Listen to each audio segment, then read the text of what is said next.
Hello, our dear viewers, and welcome to a new edition of our program Africa Today. We'll start our episode today with the preparation for the COP27, which Egypt is hosting at the upcoming months of November. Egypt, the host of the upcoming 27th session of the UN Climate Change Conference of the Parties COP27 in November, will launch an award for confronting the climate change in the African continent. This award is meant to encourage the sectors and the stakeholders to follow an eco-friendly approach and mitigate the effects of the climate change, as the ministry noted. To shed more light, we have the following story. Egypt launched that it would launch an award for confronting climate change in Africa. Minister of Environment Yasmin Fouad made the remarks earlier this week. The award is meant to encourage sectors and stakeholders to follow an eco-friendly approach to mitigate the effects of climate change. It will also encourage stakeholders to apply innovation-based initiatives in science and technology to support the measures to combat climate change and achieve the Sustainable Development Goals. The award will be presented to the winners during the COP27 in Sharm el-Sheikh city. Fouad said the award is part of the ministry's activities to encourage the climate change-related innovations and initiatives presented by various governmental and civil society organizations.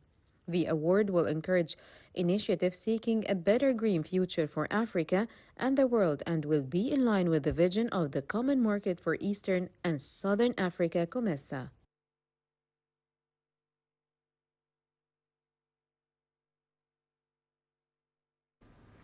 The death toll from the flash floods in Sudan since the start of the country's rainy season has stood at 83 lives on Tuesday, which is the downpours that continue to inundate villages across the east of the African nation. Authorities said more than 18,200 houses have been completely destroyed across the country, while around at least 25,600 were partially damaged. Nahla Ibrahim has more details in the following report.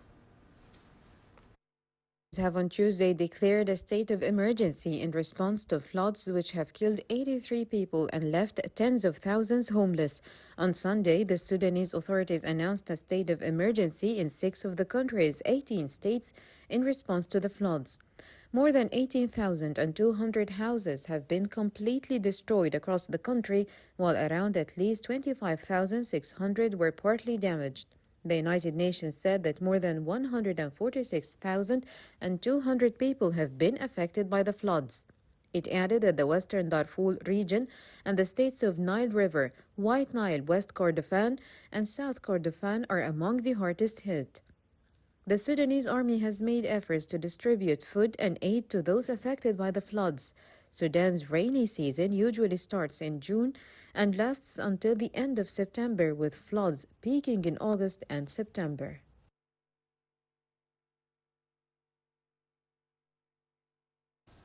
To shed more light on the issue, we are very much delighted to be joined over the phone by Ambassador Gamal Bayoumi, former Assistant Foreign Minister. Ambassador Bayoumi, good afternoon to you, sir.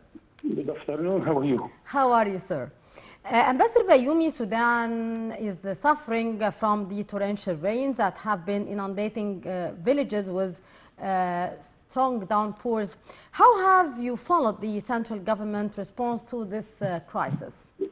With all sympathy, because I am of the generation who was saluting the flag of Egypt and Sudan as one country. Indeed.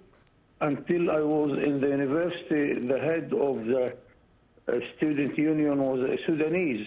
Then I met him in Bucharest several years later, coming to ask for help because Egypt is in the middle of everywhere, especially Sudan. Yeah. Unfortunately, for a problem, we do not feel it quite well in Egypt. That if you are from Alexandria and I am from Aswan, we feel that we are Egyptian after all. Of course. This is not the case in Africa. This is not the case in Sudan, unfortunately. Tribes and parties and families are dividing the country among different ways. So here we are helping Sudan in this political problem, Yes. but we are in the middle of another crisis, which is a food crisis also, because of the flood, because of the problem of the irrigation and so on. So I don't have any reservation concerning giving Sudan whatever we can do. Mind you that we are hosting 4.5 million Sudanese living in Egypt all the time. We never say that they are refugees or sort of foreigners in their country. Yes. So Sudan is one of our immediate and the most important circle of our foreign relations because of this history, because of that we are in the River Nile Basin together, Yes. that we have an old history and coming future also, which will collect our efforts in order to establish better Sudan and better Egypt together. Indeed. Mr. Ambassador, what are here the major hurdles which are hampering the work of emergency teams to reach the affected regions and help the suffering citizens there? We still have, we are in the middle of many problems. Internationally, as you will know, we are facing the corona crisis and Ukraine war, which are affecting us directly or indirectly. Thank God that Egypt started its economic reform since 2016. That's why we are relatively standing on a strong footing. And we are giving our brothers and our friends our experience in this concern. Yeah. And another problem that the Arab world around us is not in a very good health. We have problems in Syria. The north of Syria is occupied. North of Iraq is occupied. The war in Yemen, the problems in Libya. And now we have seen the Sudan divide itself from Egypt, and now Sudan itself is divided upon two countries, and each one of them is threatened to have more division. These are the most immediate challenges facing us. Yes. But we concentrate on the bilateral dimension, which is very good. We don't have any barriers between Egyptians and Sudanese. Yes. They come to us. I went personally several times to Sudan. I never felt that I am a stranger or from another nationality. Yes. Sir, actually Egypt rushed to send aid deliveries to Sudan and help it in its plight. What are your thoughts on that? And of course, the fast Egyptian help to the brotherly Sudanese people?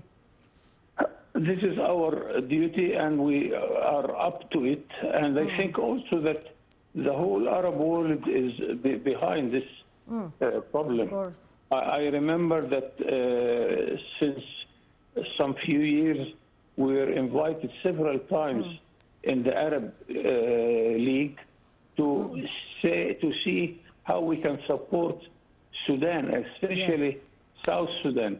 I went to Bahrain for a conference to support Sudan. I went to Khartoum several times for this. So we have to encourage ourselves and encourage our brothers in the Arab world. Yes. Also on the Islamic dimension, the Islamic Bank for Development is helping. Yeah. So, and I think also the international community is doing a good job, and we have to encourage them to give Sudan and Africa in general more investment, more imports from those countries, because you will be amazed to know that a country like Sudan is sending flow of money to Europe much more than they get from Europe, because they have to cover their debts and to cover their imports, much more than they get as investment or as the result of their exports. Indeed. Sir, unfortunately, the tribal infighting in some region of the most affected areas are said to be a big part of the problem, which is hampering the rescue efforts. Would you please elaborate on this? It is a seasonal problem, and we should face it, and we should make ourselves ready to face it every time with much better capacity in order to avoid our people in Sudan suffering from these incidents. But it is something we cannot avoid. It's happening every now and then. So we have to prepare ourselves, of course, to move the villages in the middle of those problems and to establish new cities far from all these incidents. And the way is very long, but we are in the middle of convincing our Sudanese brothers to concentrate on their problem rather than concentrate on the means and ways of division between parties and between families. Yes. Sir, is tribalism still dominating areas in Sudan, like in South and North Kordofan, Darfur, and the Blue Nile? And what are the root causes of these feuds and rivalry between the different tribes in Sudan? We are trying to do this in Sudan. We are trying to do this in many African countries to say that the one nationality is above any division of tribes or parties. And this is a sort of culture. Maybe it is a part of the African culture, but I think that education is the word. More education and culture and mass media to intervene there to make the individual from Darfur think that he is Sudanese, or the one from Port Sudan think only that he is Sudanese, not from the east or the west or north and south. But it is a long process, but we have to start it. Mr. Ambassador, Egypt helped Sudan last year sign a deal between the Sudanese transitional government and the feuding groups in the Blue Nile and South Kordofan. How is this peace deal holding up? It is a good step towards a sort of stability in the country. And we have to start with this because you cannot do anything concerning building capacities or development or starting new projects without political and security stability. Yes. So it is the right step in the right direction. We hope that, I am quite sure that our brothers in Sudan are very good listeners to the Egyptian advices. Indeed. Ambassador Gamal Bayoumi, former Assistant Foreign Minister, thank you very much for your precious input. Thank you.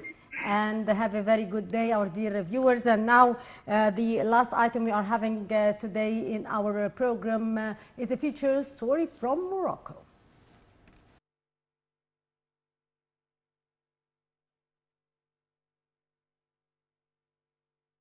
Is now prohibited in Morocco.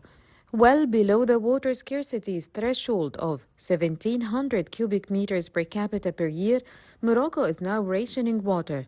In the 1960s, water availability was 4 times higher at 2,600 cubic meters. In Casablanca, the authorities are tightening controls on water washing stations, pushing many to close. The only exception for the moment are establishments that use water from wells. Faced with this situation, dry cleaning has become a priority, an alternative that offers one car wash company and its founder a great opportunity. The concept of his company is to democratize the washing without water thanks to professional products they use. An ecological solution that many say is also very economical. The demand for this type of washing is starting to grow for many Moroccans, particularly as the water risk gets extreme. A July World Bank report on the Moroccan economy said that the decrease in the availability of renewable water resources put the country in a situation of structural water stress.